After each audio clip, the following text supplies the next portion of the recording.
शांति।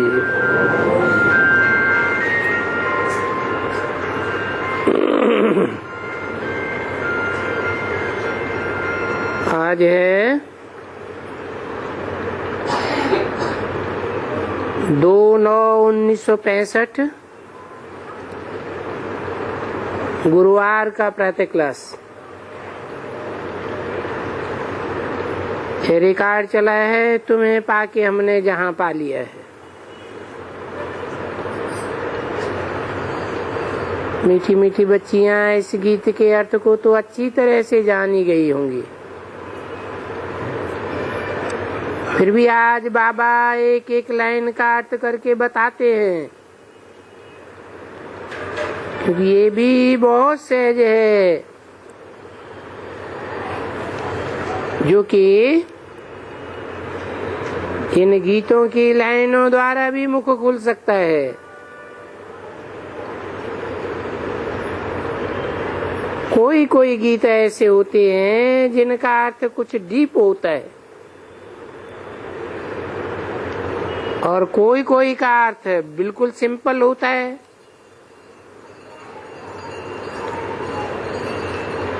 तो बाबा इस गीत का अर्थ लाइन बाय लाइन समझाते हैं। लाइन बाय लाइन बजाना आती है तो फिर इन बच्चों से क्लास सहज कराया जा सकेगा और उनको खुशी होगी आप ही बैठ करके अर्थ करने की। और ऐसे ही जैसे बाबा बैठकर समझाते हैं, एक एक गीत का एक एक लाइन का, वैसे ही बैठ करके एक एक अर्थ है, बहुत सिंपल और सहज है।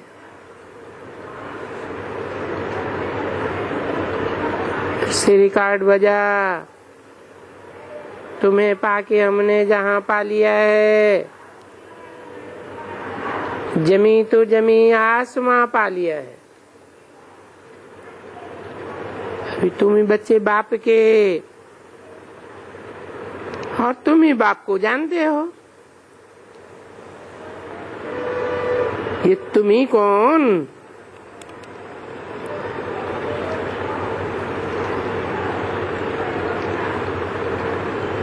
तुम ही किनको कहा जाए?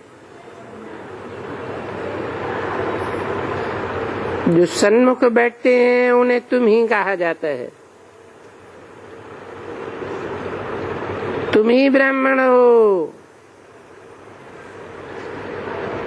क्योंकि शिववंशी तो सारी दुनिया है। शिव ज्योति बिंदु और उसके बच्चे 500-700 करोड़ मनुष्य सारे ही शिववंशी हैं, ज्योति बिंदु हैं। और अब जबकि नई रचना रची जा रही है और सन्मुख रची जा रही है,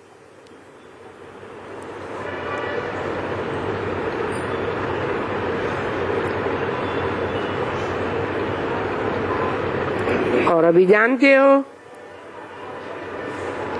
कि बाबा से या शिव बाबा से या वेद के बाबा से, ब्रह्मा द्वारा हम ब्राह्मण ब्राह्मणी हैं, ये सारे विश्व की बादशाही ले रहे हैं, पाए रहे हैं। क्योंकि आसमान तो क्या कहते, हम सारी धरती, सारा आकाश और उसके बीच में सागर और सारी नदियां आ गईं। बोलते हैं, हे बाबा, अभी फिर से हम आपसे बेहद दुनिया की बादशाही ले रहे हैं।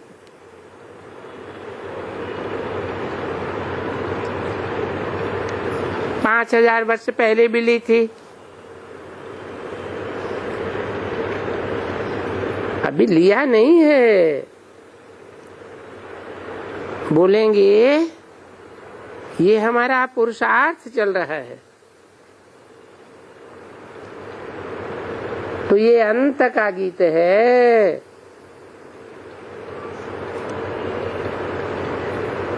पुरुषार्थी जीवन के अंत का गीत। जानती हो कि बरोबर हम कल्प कल्प बाप से बेहद स्वर्ग का वर्षा लेते हैं,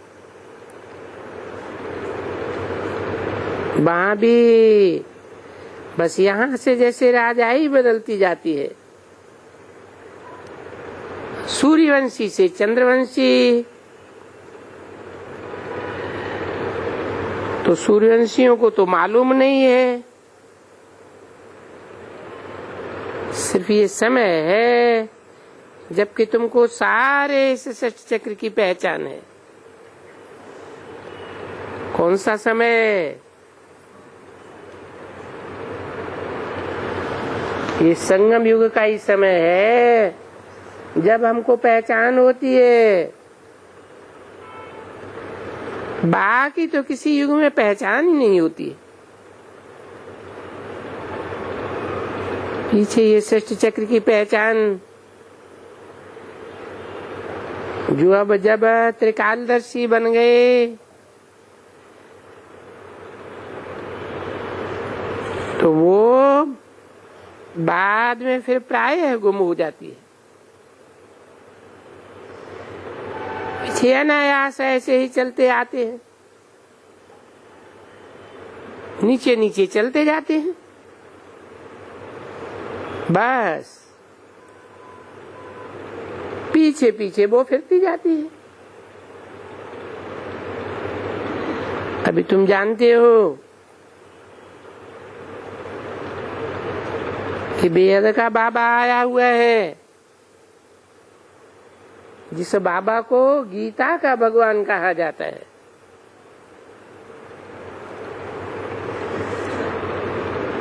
तो गीता क्या हुई है? गीता हुई भगवती, बाबा हुआ भगवान। क्योंकि पहले पहले भक्ति मार्ग में सर्वशास्त्र में शिरोमणि गीता ही बनती है।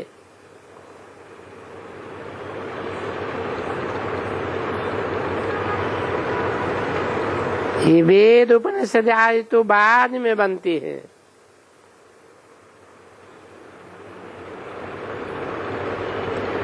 पर जरूर भागवत भी तो महाभारत भी जब भक्ति शुरू होती है सो भी बहुत दिन के पीछे, कोई जल्दी नहीं भक्ति शुरू हो जाती है। और नहीं आगे चल करके भक्ति शुरू होगी, जल्दी नहीं होगी। तो कोई निकलेंगे, आस्ते आस्ते मंदिर बनेंगे, शास्त्र बनेंगे, तो बहुत टाइम लग जाता है।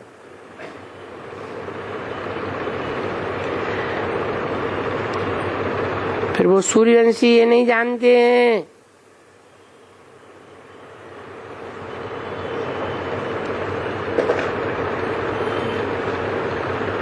कि हम ही क्षत्रिय वंश के बने थे।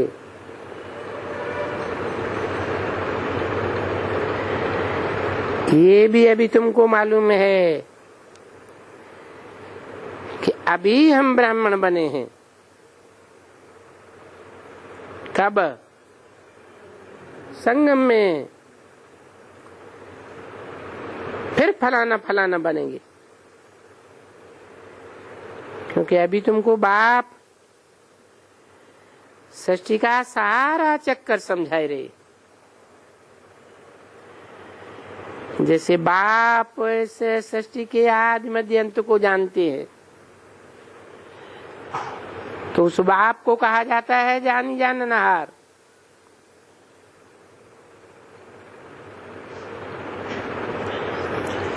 इसका अंग्रेजी अक्षर बड़ा अच्छा है, नॉलेजफुल।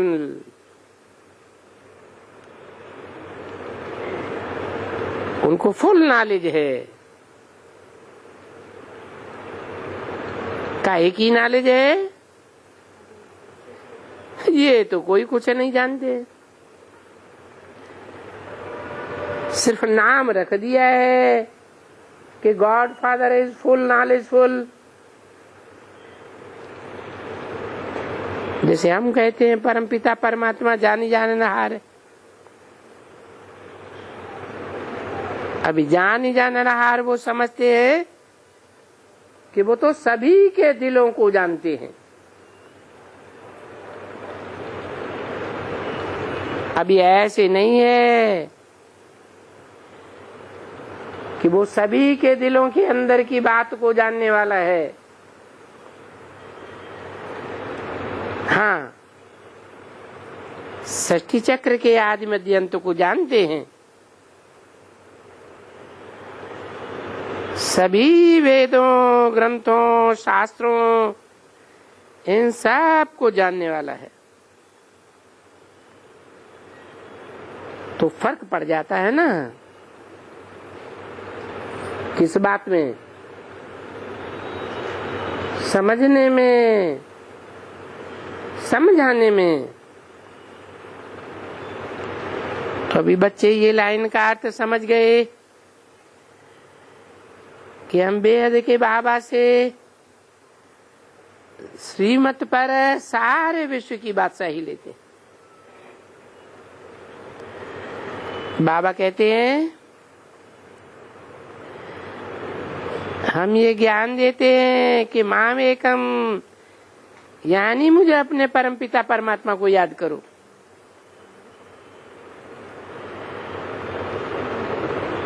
जिसको तुम भक्ति मार्ग में आधा कल्प याद करते आए हो, उसको याद करो। क्योंकि ज्ञान मार्ग में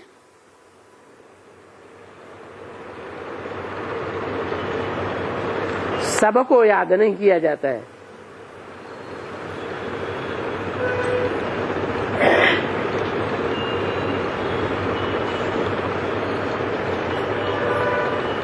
भक्ति मार्ग में तो ज्ञान मार्ग है ही नहीं,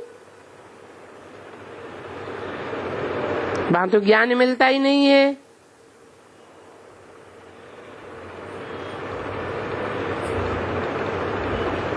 ज्ञान माना ही जानकारी, और जानकारी भी सच्चाई की। एक सत्य बाप ही ट्रुथ गॉड फादर कहा जाता है। वो ही आकर के सच्चाई की जानकारी देते हैं। ये जो अभी इस समय से तुमको ज्ञान मिलता है कि अभी भक्ति मुर्दाबाद होती है,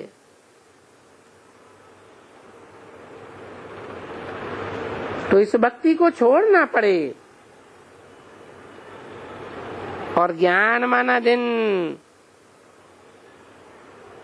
जिंदाबाद होता है, तो उसे ज्ञान दिन को याद करना पड़े। अब बताओ दिन क्या है?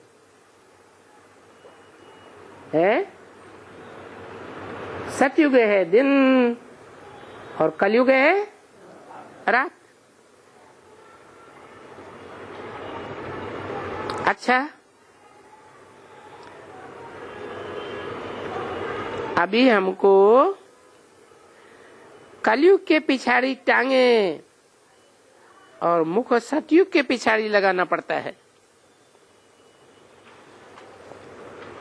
कलयुग को हम लात मारते हैं,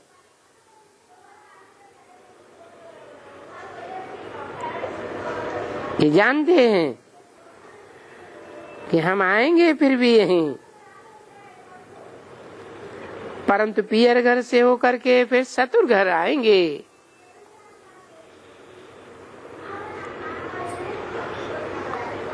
पियर घर क्या है?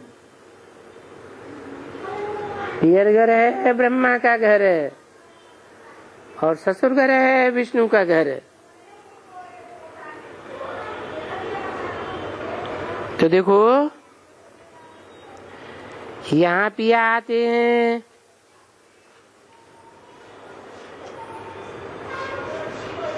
पिया कहो, बाबा कहो, संपन्न स्टेज वाला विष्णु कहो, बाबा आते ही हैं श्रृंगार कराने के लिए।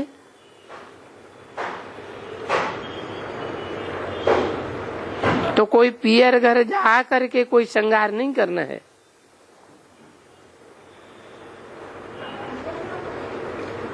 पीयू आते हैं, पिया आते हैं, माना शिव बाबा आते हैं,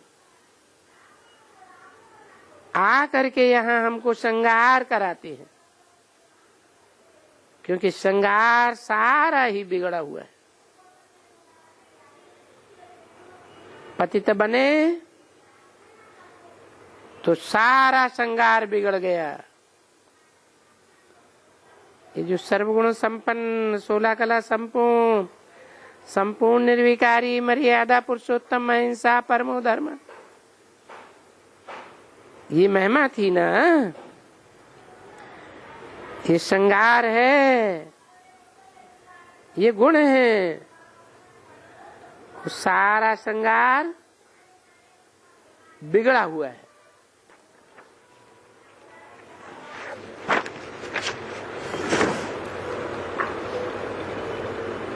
अभी तो पतित हैं, नीचे हैं, पापी हैं, कपटी हैं। कहते हैं मुझे निर्गुण आर्य में कोई गुण नहीं। 2:965 की वाणी का दूसरा पेज। अभी तुम ऐसे नहीं कहते हो। कैसे? कि हम पापी हैं, कपटी हैं, नीचे हैं, हम निर्गुण आर्य में कोई गुण नहीं। ऐसे अभी नहीं कहते हो, क्योंकि अभी तो तुम बदल रहे हो, मनुष्य से देवता बन रहे हो।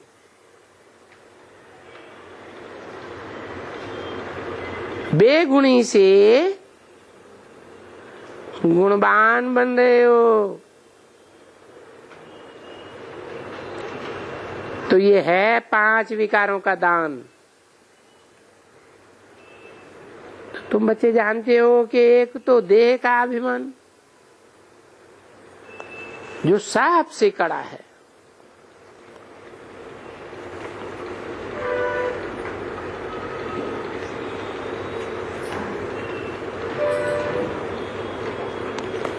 सबसे कड़ा है और सबसे खराब है।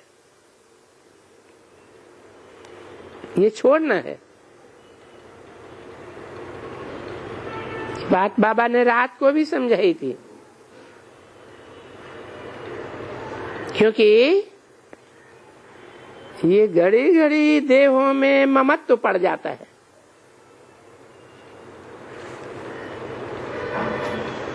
किस कारण से होता है? देहभान से। बाबा कहे कि बच्चे देह सहित अपनी देह के ममत्व को छोड़ो तो बाकी आत्मा बन जाओ, तो सारी दुनिया मर जावे। कहते ही आप मुए मर गई दुनिया, परंतु ये अपनी देह का ममत्व तो नहीं छूटता है। तो फिर औरों से भी ममत्व लग जाता है। बाबा ने कहा ना कि बच्चे ये जो शरीर का नाम रूप है इनसे हट जाओ, इस नाम रूप में मत फंसो। फिर किस में फंसे हैं? जो नाम रूप से न्यारा है, इसमें बड़ी मंजिल है।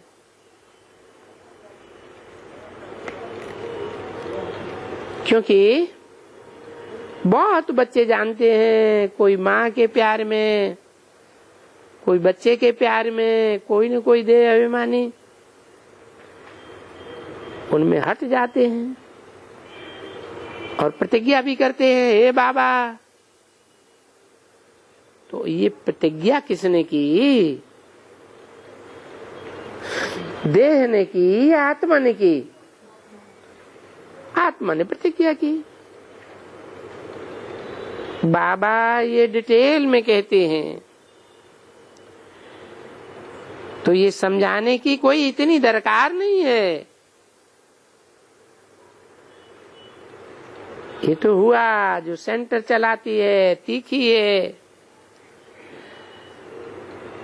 बाकी जो पहली है उनके लिए पहले थोड़ा कि हम बेहद के बाबा से फिर से ये भारत में स्वर्ग की बादशाही ले रहे हैं। बाबा बगैर बेहद की बादशाही कोई नहीं दे सकता। उस बादशाही को कोई भी हमारे से छीन नहीं सकता, क्योंकि छीनने वाले कोई है ही नहीं। कहाँ है? सतयुग में छीनने वाले कोई है ही नहीं। कौन है छीनने वाले? है? अरे बाबा का इशारा किस तरफ है? वो है ही नहीं।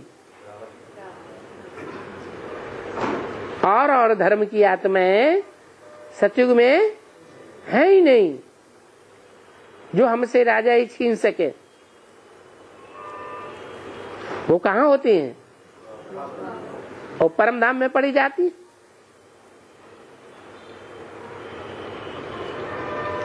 तो देखो,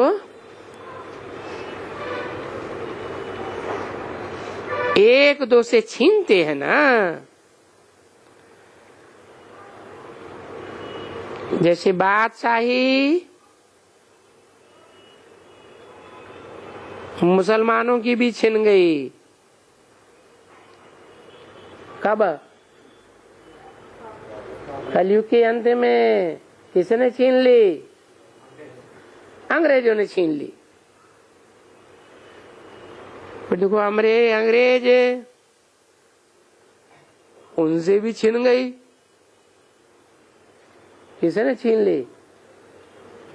है गांधी जी ने अंग्रेजों से भी बादशाही छीन ली। अब देखो, वहां नई दुनिया में तो कोई है ही नहीं जो छीने। न गांधी जी, न अंग्रेज, और न हिंदुओं से छीनने वाले मुसलमान। वहां कोई है ही नहीं तो छीनेंगे कैसे? तो तुम्हारी वहां अटल अखंड बादशाही चलती है, जिसके लिए अभी तुम पुरुषार्थ कर रहे हो। तो ऐसे कहो कि हम पुरुषार्थ कर रहे हैं। जितना जो जैसा पुरुषार्थ करेगा श्रीमत पर चलेगा। और श्रीमत पर तो चलना है ना। श्रीमत पर न चलने से याद रख देना कि कभी भी कोई ऊंचा पद नहीं पा सकेंगे। और अभी श्रीमत जरूर साकार द्वारा लेनी पड़े। अभी माने कब? जब तक संगम युग है तब तक। संगम युग कब तक है? कितना लंबा है? ज्यादा से ज्यादा 100 साल का है। तो 100 साल के संगम में श्रीमत साकार के द्वारा लेनी पड़े। साकार का क्या मतलब? कि दीदी दादी दादाएं ये साकार नहीं है क्या? है? ये भी तो साकार है?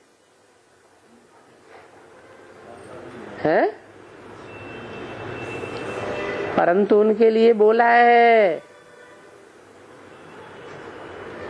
ये ब्रह्मा कुमार कुमारी कोई राजा बनेंगे,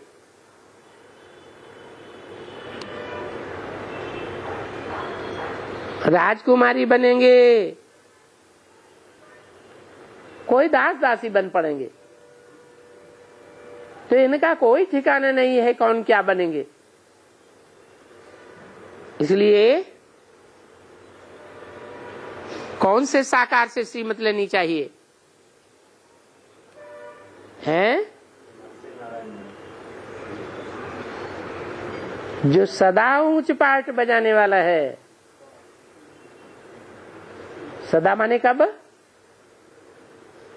इस सृष्टि पर सदा कायम एक ही शिव बाबा है। तो जो सदा कायम शिव बाबा है उसी शिव बाबा से साकार से श्रीमत लेनी पड़े। समझा ना? श्रीमत कोई ऐसे शिव बाबा की प्रेरणा से नहीं मिलती है, कभी नहीं मिलती है।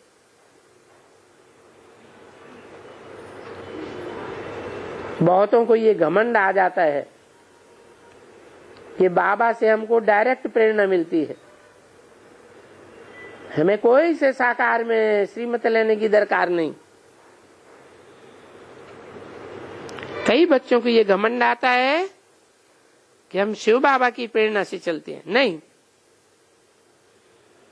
अगर शिव बाबा की प्रेरणा से तो फिर भक्ति में भी तो ये भगवान भी आकर प्रेरणा क्यों नहीं देते थे? प्रेरणा दे देवे कि मन मना भव मध्याजी भव। क्या प्रेरणा है? मन मना भव माने मेरे में मन लगा, किसे में मन लगा? मेरे कह देने से पहचान मिल जाएगी? मिलेगी? पूरी पहचान चाहिए।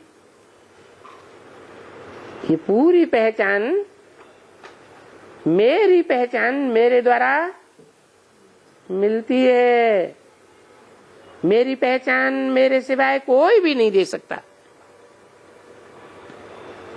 और जब पहचान मिलती है तो मध्याजी बाबा भी हो सकते हैं। यजन याजी मेरे द्वारा यजन करने वाले बन सकते हैं। मेरा ही यजन करने वाले बने, कोई और की सेवा करने वाले ना बने। तो पहले मध्याजी भव या मनमना भव? पहले मनमना भव। पहले पहचान चाहिए किस एक के प्रति सेवा भावी बनना है, किस एक की सेवा करनी है।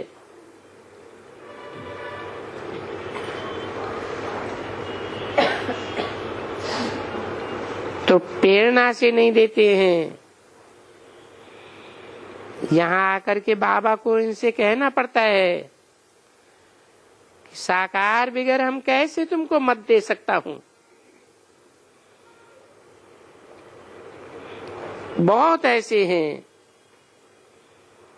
जो कभी बाबा से रूठते हैं तो बोलते हैं हम तो शिव बाबा के हैं ना, हम तो शिव बाबा से डायरेक्ट राय लेंगे। परंतु उनको कुछ भी नहीं मिलेगा, खोखले के खोखले ही रह जाएंगे। मत तो जरूर बाबा ही देगा ना। और बाबा किसे कहा जाता है? साकार निराकार के मेल को बाबा कहा जाता है। बाबा ही मुरली बजाएगा? मुरली बजाएगा तो इनके द्वारा बजाएगा ना, नहीं तो प्रेरणा से क्या कभी मुरली बजती है? नहीं। तो यहां से बैठ करके समझाते हैं। कहां से हैं? यहाँ माने कोई साकार जगह है, स्थान के लिए है या व्यक्ति के लिए? यहाँ है व्यक्ति के लिए। यहाँ और वहाँ ये स्थान के लिए बोला जाता है या व्यक्ति के लिए बोला जाता है? स्थान के लिए बोला जाता है। तो यहाँ से बैठ करके समझाते हैं। कहाँ से हैं? कहाँ से? मधुबन से बैठ करके समझाते हैं। और बच्चे अभी सुन सुन करके समझ गए हैं कि बरोबर शिव बाबा ब्रह्मा द्वारा हमको ब्राह्मण बनाए,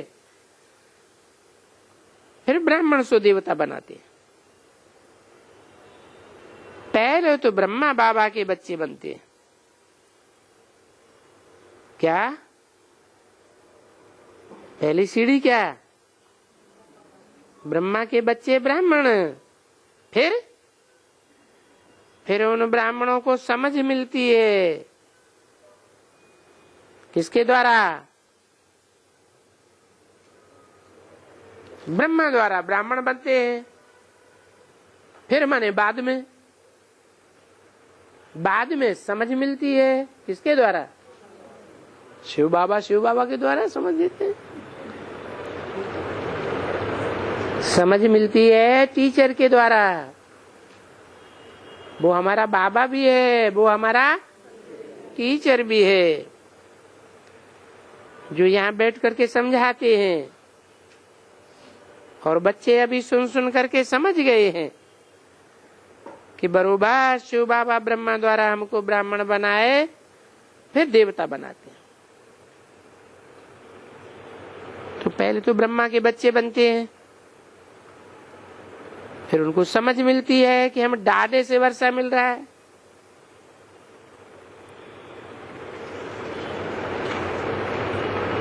ये डाडा ही हमको आकर के ब्रह्मा द्वारा अपना बनाते हैं। कौन हुआ डाडा? है? कौन हुआ? अरे यज्ञ के आदि में डाडा था ना, उसका बच्चा कौन हुआ? ब्रह्मा। तो बताया ये डाडा ही हमको आकर के, कब आकर के ब्रह्मा द्वारा हमको अपना बनाते हैं? हैं? कब? संगम में भी कब है? 76 के बाद अपना बना लिया। ये कैसा अपना बनाया अमरनाथ ने? अमरनाथ के तो अमर बच्चे होने चाहिए।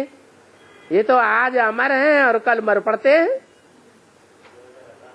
हाँ, जब महाशिवरात्रि में आता हूँ ना, तब की बात बताई कि मैं आकर के बच्चों को अपना बनाता हूँ। अपना माने है? हमारा बाप अमरनाथ है तो हम बच्चे भी अमर देवता बनते हैं। और फिर ब्रह्मा द्वारा ये बैठ करके हमको शिक्षा देते हैं।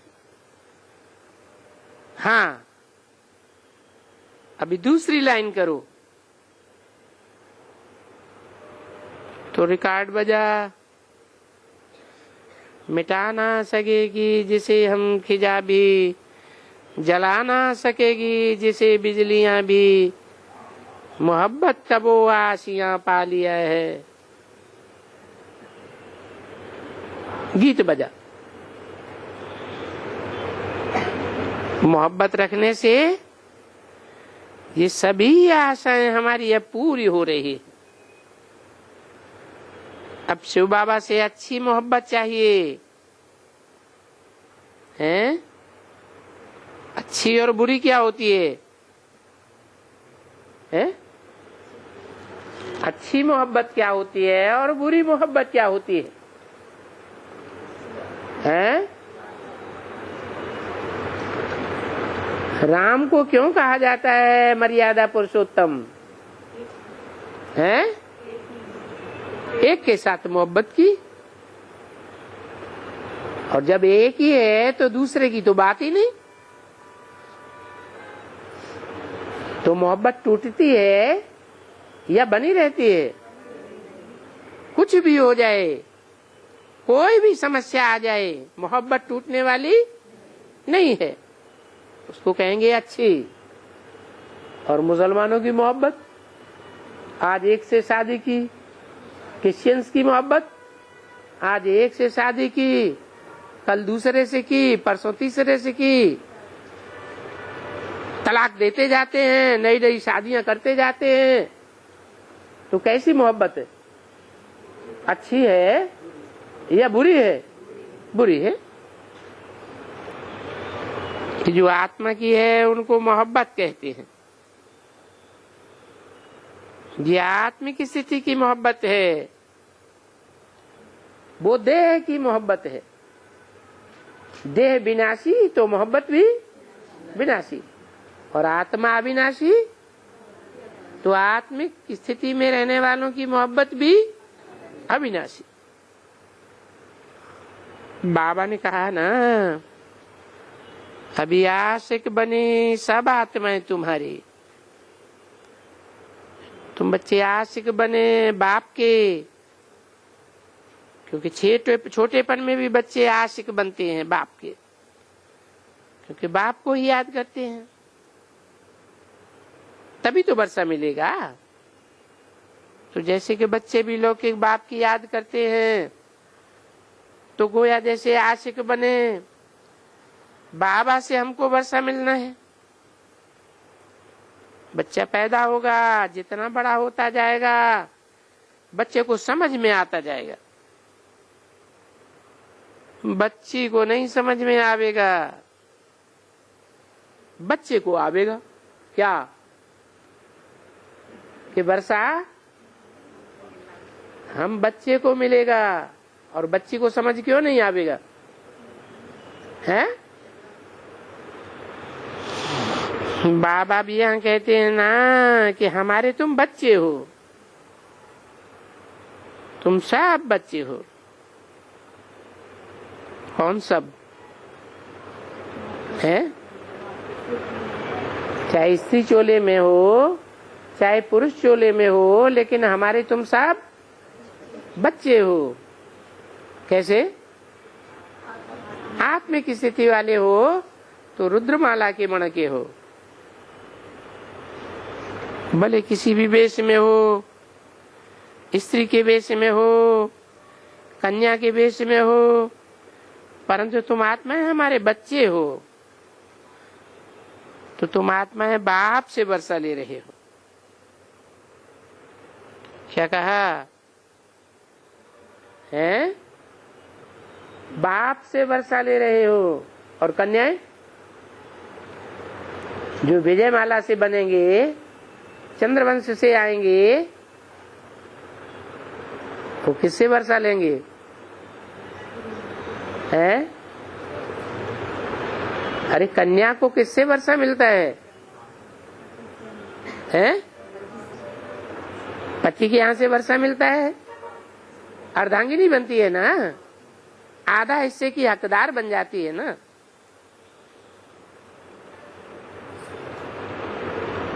तो तुमको तो जरूर अपन को आत्मा समझना पड़े। किस लिए? क्योंकि हम बाप का वर्षा लेने वाले हैं। बाप का वर्षा है ही विश्व की बादशाही, और परमपिता परमात्मा को याद करना पड़े तो दोनों का देहभान छूट जावे। स्त्री पने का भी देहभान छूटे तो पुरुष पने का भी छूटे। यानी देह का पूरा अभिमान छूट जाना चाहिए। जब आशिक बनेंगे तो जानते हो कि तुम्हारी सब आशाएं पूर्ण हो जानी है। जरूर और आशिक और माशूक की बात है, जरूर आशिक माशूक को याद करते हैं, और कोई आशा रख करके थोड़े ही याद करते हैं। अभी बाबा ने समझाया ना, बच्चा भी आशिक बनता है बाप के पास, कि बाप के पास से हमको वर्षा मिलना है। बाप तो याद रहता ही है, और प्रॉपर्टी भी याद रहती है बच्चों को।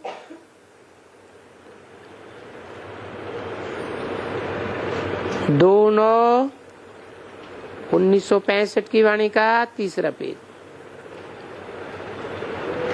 तो ये भी अभी ऐसे ही है। अभी वो है बच्चों के लिए आशिक बनने की बात। आशिक बन के बाप के हद की प्रॉपर्टी, और अब आत्माओं को आशिक बनना है बेहद के बाप का, जो सब का माशूक है।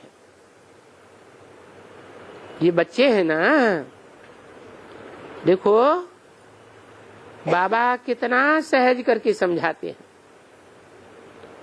जैसे लौकिक तैसे पारलौकिक। पारलौकिक का बेहद का वर्षा सो भी जानते हो कि बाबा से हम विश्व की बादशाही लेते हैं, और उसमें तो सब कुछ आ जाता है। कोई भी पार्टीशन नहीं होती है, कोई हिस्सा नहीं, न वहां कोई आग लगती है। सत्युग त्रेता में कभी कोई उपद्रव नहीं होते हैं। प्रकृति के भी उपद्रव नहीं होते हैं, समाज के भी नहीं होते हैं, सरकार के भी नहीं होते हैं। परंतु जब वाम मार्ग में जाते हैं तो बड़े जोर से उपद्रव आते हैं। पहला उपद्रव क्या आता है?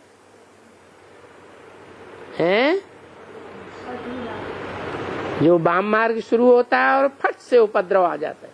क्या है? अर्थ विनाश। आधा सृष्टि पर विनाश हो जाता है।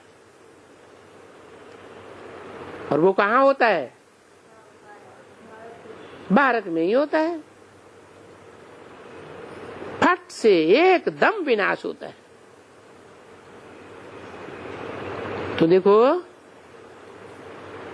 सत्युग त्रेता में कोई उपद्रव नहीं। वहां तुम्हारे पास दुख का नाम निशान नहीं। अच्छा, वहां दुख का नाम निशान नहीं होता है तो ऐसी दुनिया का मालिक बनना चाहिए ना। देखो, यहां तो दुख की दुनिया है, तो हर एक पुरुषार्थ करते हैं उच्च पद पाने के लिए। इस बात में राजी नहीं हो जाना है कि हम स्वर्ग में जा रहे हैं, स्वर्गवासी बनेंगे। परंतु स्वर्ग में भी जैसे मम्मा बाबा, उनको फॉलो करना चाहिए।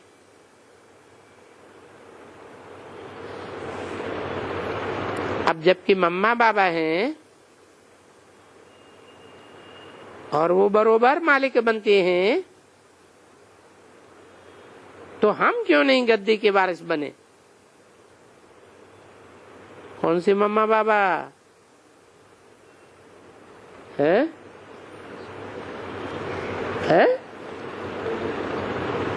कौन से मम्मा बाबा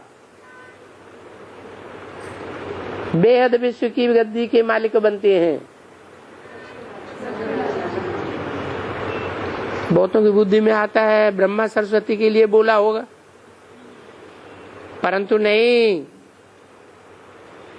ब्रह्मा सरस्वती की बात नहीं है, क्योंकि मुरली में ही बोल दिया वास्तव में ये ब्रह्मा सरस्वती तुम्हारे मम्मा बाबा नहीं है। कौन है? हैं? जो यज्ञ के आदि में मम्मा बाबा को भी पढ़ाई पढ़ाते थे, वो हमारे मम्मा बाबा है। तो बोला इसको कहा जाता है follow father and follow mother, क्योंकि ये जो गांव है भारत, इसको मदर एंड फादर कंट्री कहा जाता है। सारी दुनिया का मदर एंड फादर कंट्री कौन सा है? हैं? सारी दुनिया का ओरिजिन कहाँ से होता है? भारत से ही होता है। बाहर वाले लोग, क्रिश्चियन लोग, जापानी लोग, वो फादर कंट्री कहेंगे। क्या कहा? जापान खंड है, अमेरिकन खंड है, यूरोपीय खंड, ये फादर कंट्री क्यों है? नहीं, मानने की बात तो बाद में।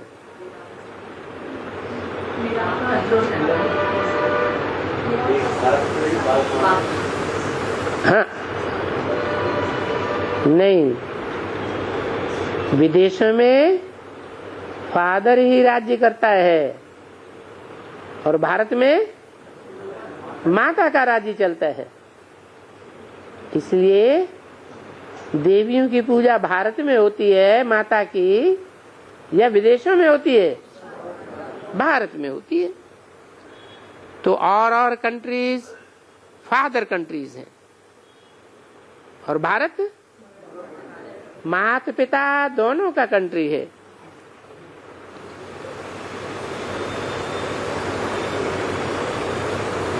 क्योंकि बाहर वाले लोग, जो क्रिश्चियन लोग हैं, जापानी लोग हैं, वो मुक्ति लेने वाले हैं।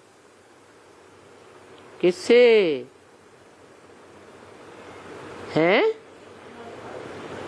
उन्हें मुक्ति का वर्षा किससे मिलता है? फादर से मिलता है। शंकर द्वारा मुक्ति, सारी दुनिया की मुक्ति या सिर्फ भारतवासियों की मुक्ति? सारी दुनिया की मुक्ति। भारतवासियों को साथ साथ में जीवन मुक्ति भी मिलती है, दुनिया वालों को मुक्ति मुख्य है, और जीवन मुक्ति एक जन्म की मिलती है। अनेक जन्मों की तो 21 जन्मों की तो जीवन मुक्ति नहीं मिलती। तो कहते हैं भारत माता, परंतु पिता भी तो चाहिए ना। माता कोई विधवा थोड़ी ही होगी। भारत माता कोई धरती को तो नहीं कहा जाता है। तो अभी तुम समझे ना, जो कहते हैं त्वमेव माता च पिता त्वमेव, तो दोनों माता पिता चाहिए। ये जो आजकल वंदे मातरम कहते हैं, तो भारत माता को कह देते हैं। भारत माता को वंदे मातरम क्यों कहते हैं? हैं? क्योंकि भारत अविनाशी खंड है, और खंडों का तो विनाश हो जाता है। आज से 500 साल पहले मनुष्य के मस्तिष्क पटल पर अमेरिका का नाम निशान नहीं था।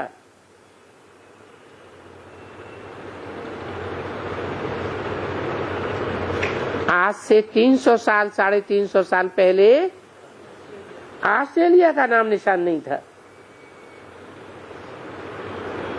बाद में सबकी बुद्धि में आया।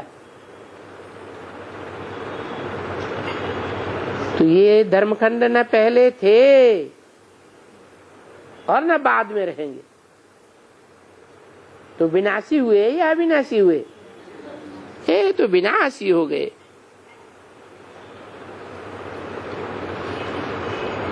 भारत खंड में तो परमपिता परमात्मा का जन्म होता है।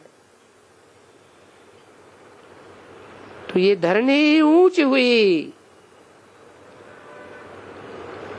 जहां भी कोई अवतार लेते हैं तो उसको तीर्थ समझते हैं। तो ये भारत तीर्थ है, सब धर्मखंडों का तीर्थ है। इस भारत की सभी को वंदना करनी चाहिए, क्योंकि शिव बाबा का यहाँ अवतरण होता है।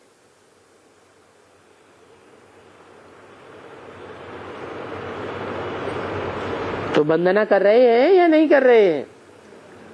हैं? कर रहे हैं।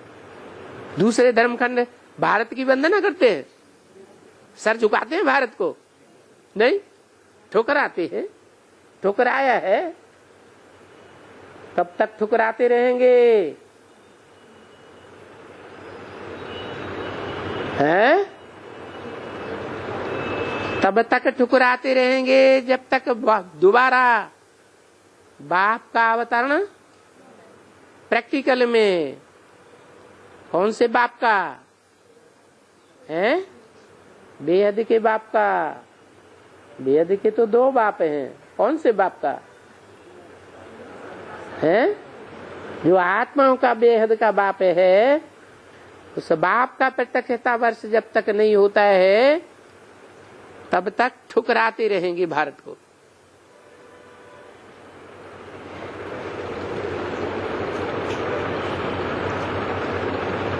तो शिव बाबा का यहाँ अवतरण होता है।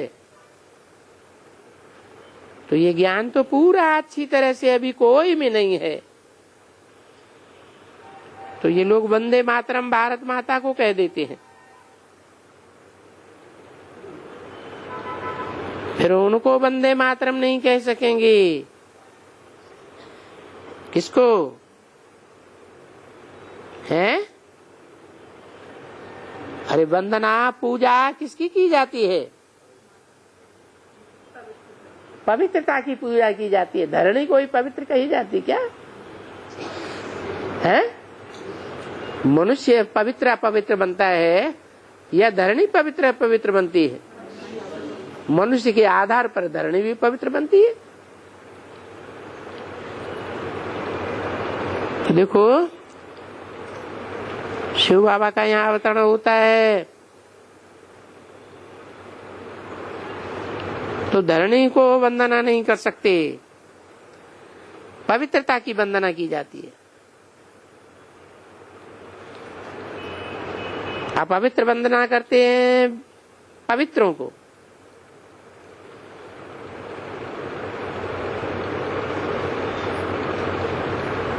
तो ऐसे नहीं, ये नहीं समझना है कि वो लोग वंदे मातरम कोई माताओं के लिए करते हैं।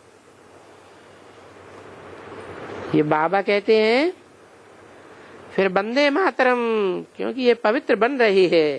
क्या ये भारत माता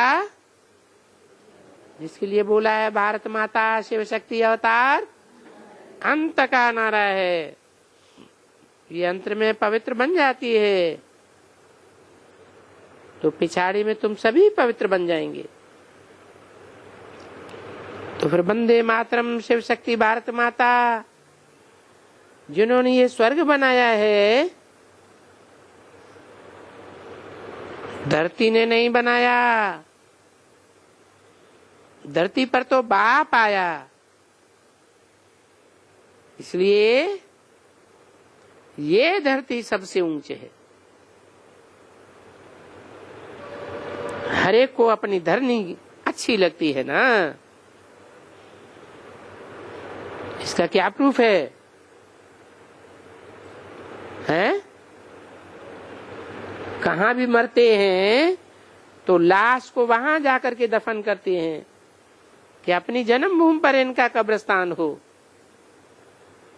चाहे मुसलमान हो चाहे क्रिश्चियन हो, अपनी धरनी पर ले जाएंगे।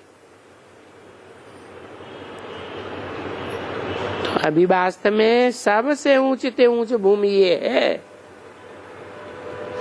क्या? भारत माता।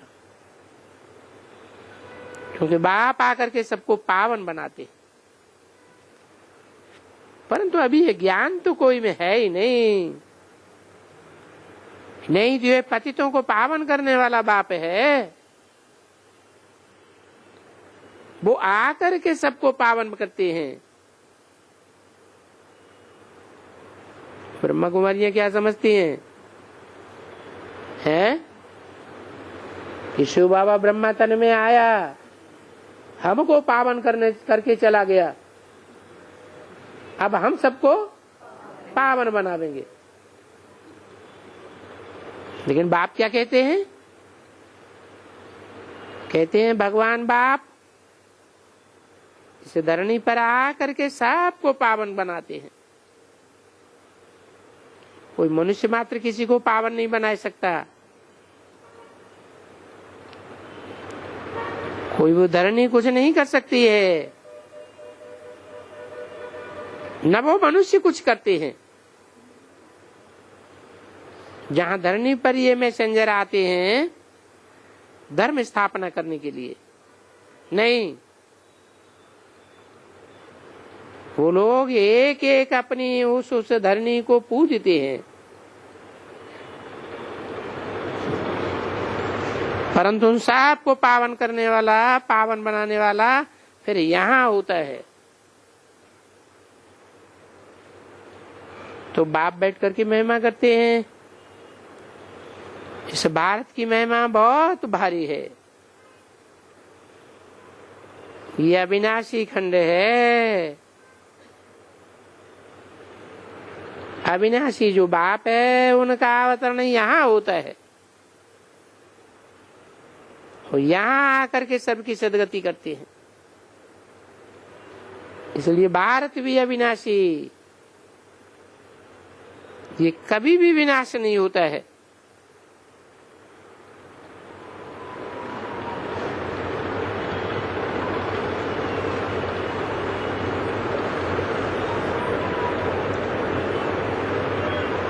क्योंकि ये बाप की जैसे कि धरनी है, यहाँ आते हैं अवतरण होता है। जैसे कि ईश्वर भारत में अवतार लेते हैं, आते हैं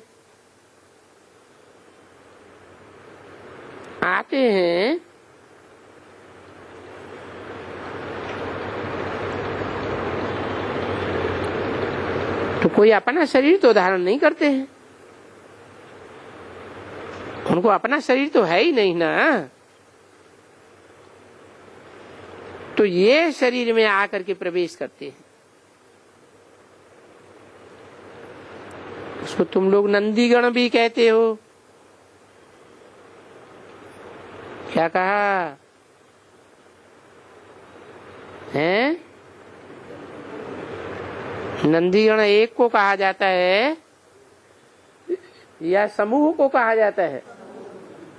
माने कम से कम कितने होने चाहिए? कम से कम 2 होने चाहिए। तो ये शरीर में आकर के प्रवेश करते हैं, जिसको तुम लोग नंदीगण भी कहते हो।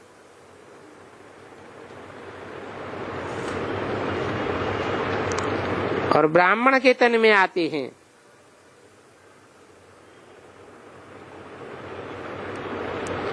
तो ब्राह्मण कोई जटाएं नहीं रखते हैं। वास्तव में सच्ची सच्ची जटाएं तो तुमको हैं। किनको है? किनको है सच्ची सच्ची जटाएं? अरे किसकी तरफ इशारा किया? नहीं, यज्ञ के आदि में 2 माताएं थी, एक जगदम्बा और एक लक्ष्मी। उनकी तरफ इशारा किया कि सच्ची सच्ची जटाएं तो तुमको हैं और राज ऋषि तो तुम हो। ऋषि किसको कहा जाता है? पवित्र को कहा जाता है। देखो तुमको सबको जटाएं हैं, तुम अभी जानती हो कि हम राज ऋषि हैं और ऋषि हमेशा पवित्र होते हैं।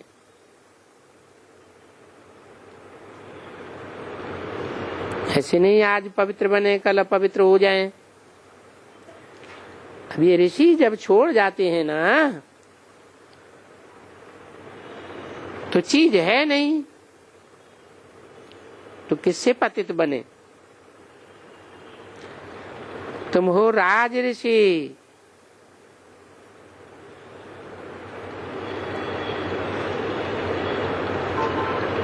तुमको घर में बैठना है, छोड़ना नहीं है। तो जरूर धीरे धीरे पवित्र बनेंगे।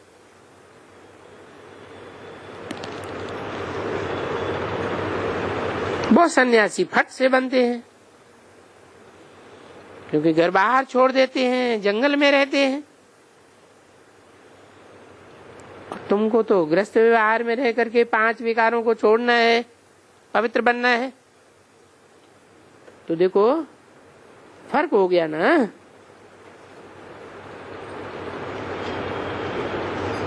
वो हुए घर बार छोड़ने वाले और तुम हो घर गृहस्थ में रहते, घर बार की पालना करते।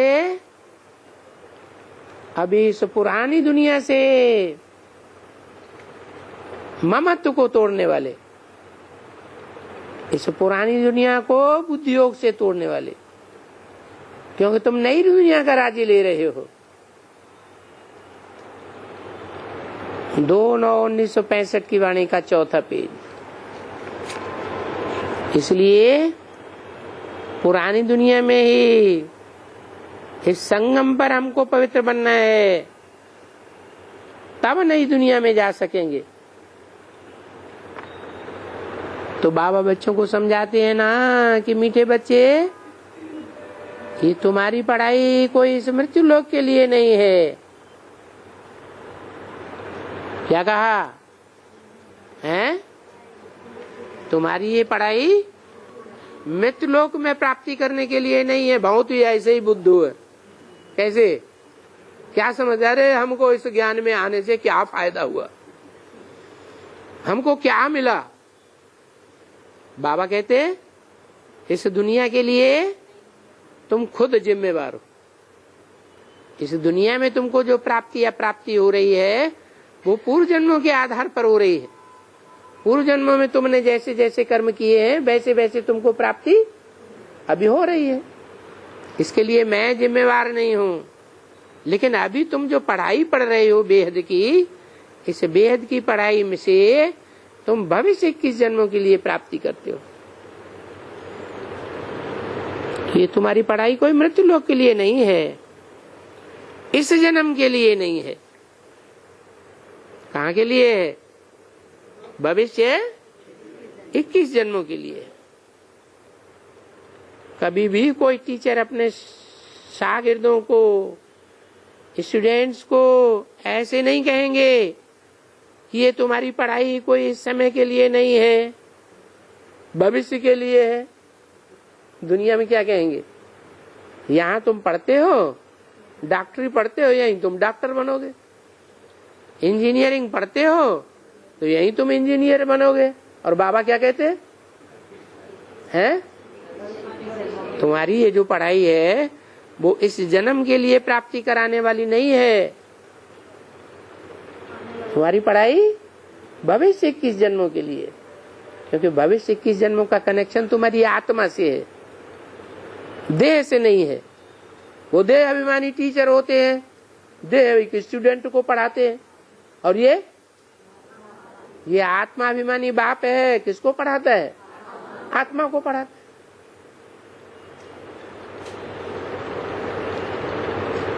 कभी भी कोई टीचर अपने शागिर्दों को, स्टूडेंट्स को ऐसे नहीं कहेगा कि तुम्हारी पढ़ाई इस समय के लिए नहीं है, भविष्य के लिए है, तुम भविष्य में देवता बनेंगे। ये तो तुम जानते हो। ऐसे सन्यासी कभी किसको कोई कहते हैं? तो ऐसे कहते ही नहीं है कि दूसरे जन्म के लिए। तो उनको क्या मिलेगा? दूसरे जन्म में जाकर के फिर वही सन्यास करेंगे। तुम थोड़े ही दूसरे जन्म में जाके सन्यास करेंगे। अच्छा, ओम शांति।